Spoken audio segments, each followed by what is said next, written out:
ağırlık güçlü. Ben pek kıjlanıp kettim. Fakat çedemedim mi? Keçiro, ben hata qıptım. Endi keçikler. Biz yan arlaşkanda nimi deyişken? Öy alımız, maşinalımız, deyip gitimiz, hizmet emme nasıl uçuk kazanımız diye. Lekin iş kalsa emel kaçmadı. İş kalsa emel kaçmadı. Ben olmuş bir tal muzdikem kaldı hazır. Ben hazır kalk yalan töş olup kettim. Sizler hazır menden ağırlıp ketmişsiniz. Mening yana nima amalim bor? Mayni bir qata fursat beraman ötüne. Acaba hemen fırsat beğenmedim mi? Birden hemmesi yok oldu. Ağrılmasak bulmaydı ya, kep kaldı hem de ağrılmasak bulmaydı. Öydükili Allah kaçan yana birisini tonuşturup bulaptı bana hazır kilodu. Amal yok hem de bununla. Bakın. Buldu.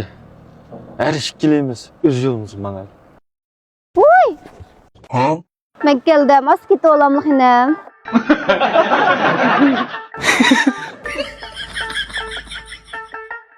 Hem de bana anlık gelen.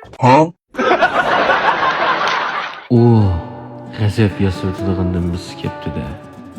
Hey, babeyji. Terlik var mı ya?